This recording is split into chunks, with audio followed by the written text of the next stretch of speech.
Shalom, selamat pagi Bapak Ibu Saudara yang dikasihi Tuhan Yesus Kristus. Senang kita berjumpa kembali melalui renungan firman Tuhan yang akan kita baca dan dengarkan bersama hari ini.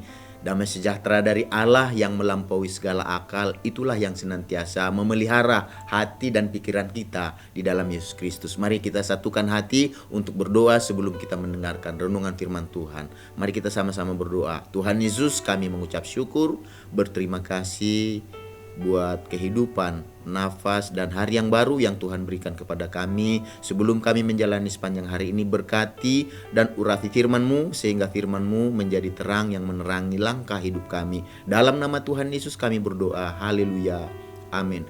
Renungan firman Tuhan yang akan kita baca dan dengarkan bersama hari ini tertulis dalam 1 Yohanes pasal yang keempat ayat yang ke-16. Demikian firman Tuhan. Kita telah mengenal dan telah percaya akan kasih Allah kepada kita.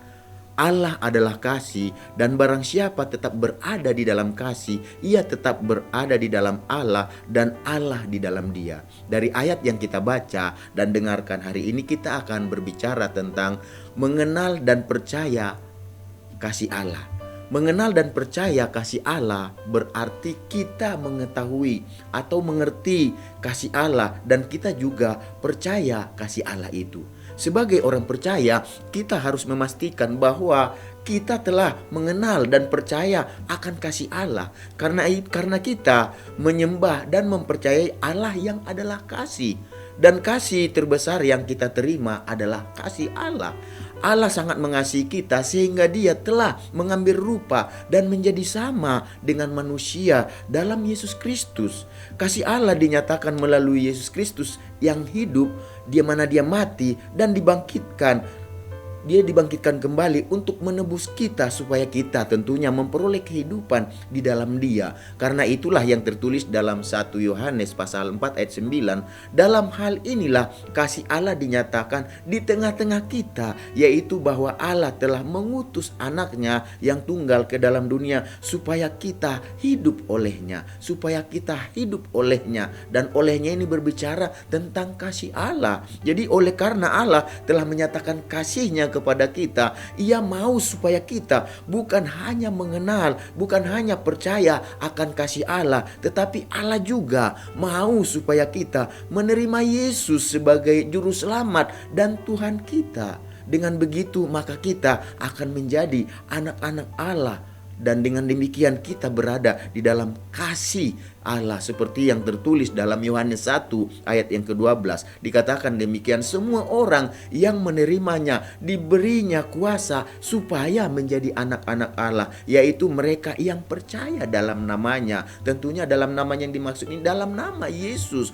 Oleh Yesuslah kita menerima kasih Allah. Oleh Yesuslah kita berada di dalam kasih Allah. Oleh sebab itu terima, jadikan Dia sebagai Tuhan dan Juru Selamat kita. Dengan demikian maka kita menerima kasih Allah dan kasih Allah ada di dalam kita. Jadi setelah kita menjadi anak-anak Allah dan telah berada di dalam kasih Allah, kita harus tetap tinggal di dalam kasih Allah tersebut. Tentunya dengan cara kita belajar untuk memberi atau untuk menebar kasih yang telah kita terima, kasih yang ada di dalam kita. Dan supaya dia tetap ada di dalam kita, tinggal di dalam kita, kasih Allah tersebut harus kita berikan, harus kita tebarkan seperti yang tertulis dalam 1 Yohanes pasal 4 ayat yang ke-7. Saudara-saudaraku yang kekasih, marilah kita saling mengasihi, sebab kasih itu berasal dari Allah, dan setiap orang yang mengasihi lahir dari Allah dan mengenal Allah. Jadi setelah kita orang percaya menerima kasih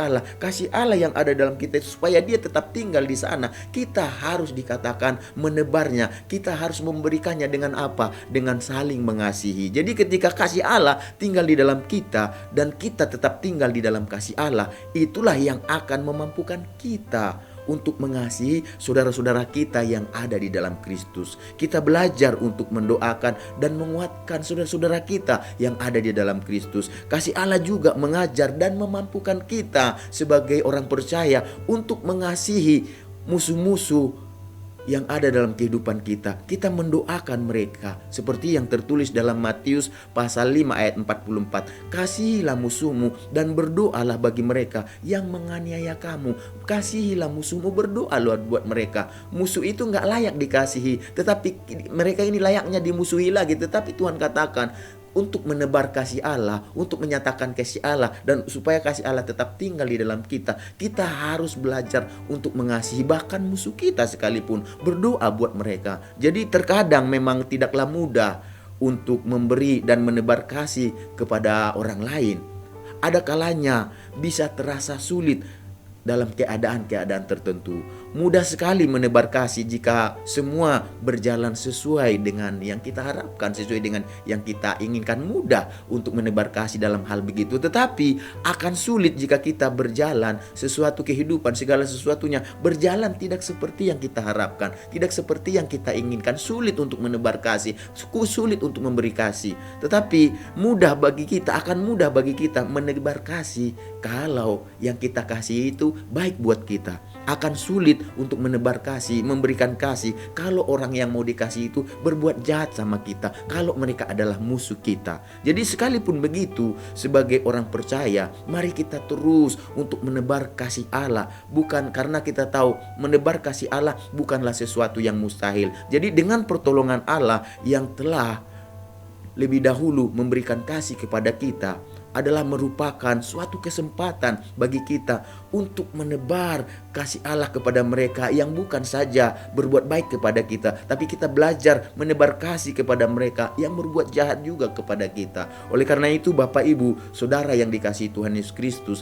terimalah kasih Allah dan biarkan kasih Allah itu tetap tinggal di dalam kehidupan kita dengan cara kita memberikan atau menebarkan kasih Allah itu kepada orang-orang di sekitar kita. Dengan demikian kita percaya kita akan memperoleh, kita akan menerima apa yang menjadi bagian kita di dalam Yesus Kristus, yaitu kehidupan yang kekal. Mari kita bersama-sama bersatu di dalam doa.